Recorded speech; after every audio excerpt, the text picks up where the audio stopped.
Gujarat pre school association દ્વારા pre school નોંધણી નિયમના રહેલી વિસંગતતા દૂર કરી નવી પોલિસી બનાવવાની રજૂઆત કરવામાં આવી છે.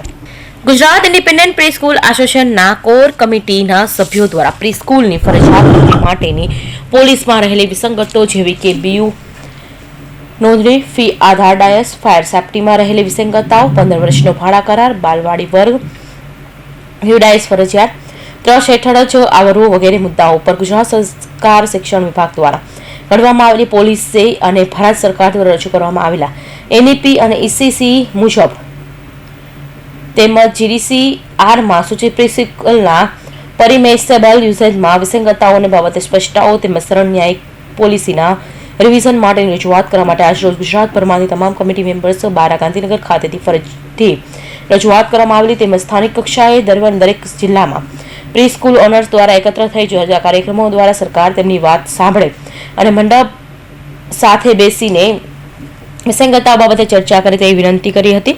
ઉલ્લેખનીય છે કે 2020માં આવેલા એનઈપી અને ઈસીસીઈમાં ભારત સરકાર દ્વારા 3 થી 6 વર્ષના બાળકો માટે નવી શિક્ષણ નીતિ તૈયાર કરવામાં આવેલ, પરંતુ ગુજરાત સરકાર શિક્ષણ વિભાગ દ્વારા રજૂ કરવામાં આવેલા રજિસ્ટ્રેશન પ્રક્રિયામાં અમુક વિસંગતતાઓ હોય અને રજિસ્ટ્રેશનમાં અડચણી પડતી હોવાથી તેવી નીતિઓ અને નિયમોમાં ફેરવિચારણા કરી એનઈપીમાં રહેલા હેતુઓ મુજબની પોલિસી તમામ સ્ટેક હોલ્ડર્સ સાથે રાખીને કરવામાં આવે તેવી માંગણી કરવામાં આવી હતી.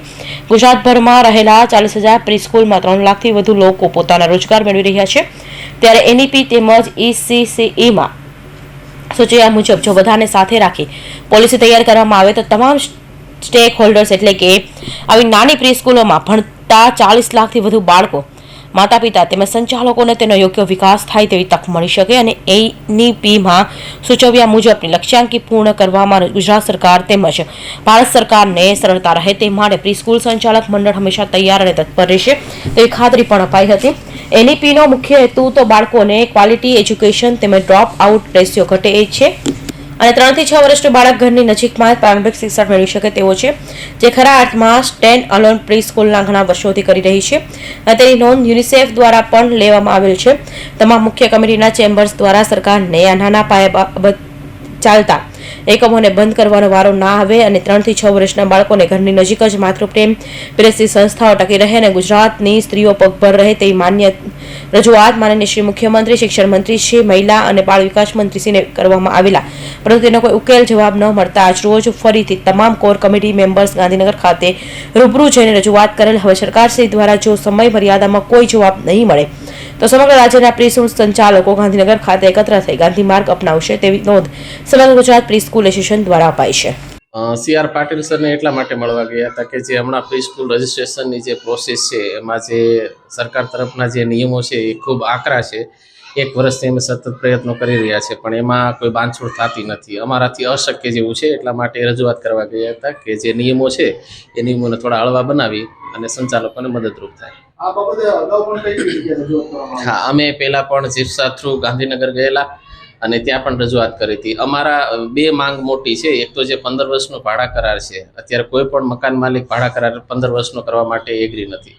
એટલા માટે ગવર્મેન્ટને અમારી એ રજૂઆત હતી કે 11 મહિનાનો જો નોટરાઇઝ ભાડા કરાર કરી દે તો પછી દર વર્ષે રિન્યૂ કરી અને સ્કૂલો ચાલે. ઘણા સમયથી ચાલે છે અને દર વખતે અમે રિન્યૂ પણ કરતા હોઈએ છીએ, જેથી કરીને મકાન માલિક પણ સારી રીતે સપોર્ટ કરી શકે.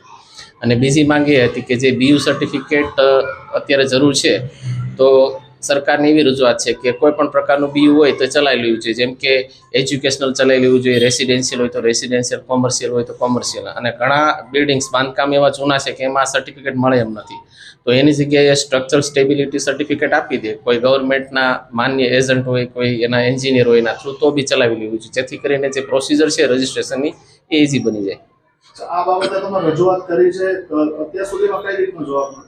હવે પ્રોબ્લેમ અમારે એ થયો છે કે ગવર્મેન્ટના ઘણા પ્રોજેક્ટ છે એમાં મહિલા સશક્તિકરણની, મહિલા રોજગારીની વાતો થાય છે અને પ્રી સ્કૂલ એક એવું યુનિટ છે બહુ નાના પાયે ચાલતું હોય છે અને ગુજરાતમાં લગભગ 40,000 પ્રી સ્કૂલો ચાલે છે. એમાં 95% મહિલાઓ સંચાલકો છે અને 100% મહિલા કર્મચારીઓ છે. જે વિધવા બહેનો છે કે સિંગલ વુમેન છે કે કોઈ જે બહેનો સાથે મળીને વર્ક કરતા હોય એને રિલેટેડ બધું કામ છે. આમાં કોઈ એટલી બધી આવક નથી. નાના બાળકો સાથે એ લોકોને કામ કરવાની મજા આવે છે અને બાળકો સાથે એક મહિલા સારી રીતે કામ કરી શકે એમ, એટલે બાળકો માટે પણ ખૂબ સારું છે મહિલાનું. શું સરકાર પાસે અપીલ?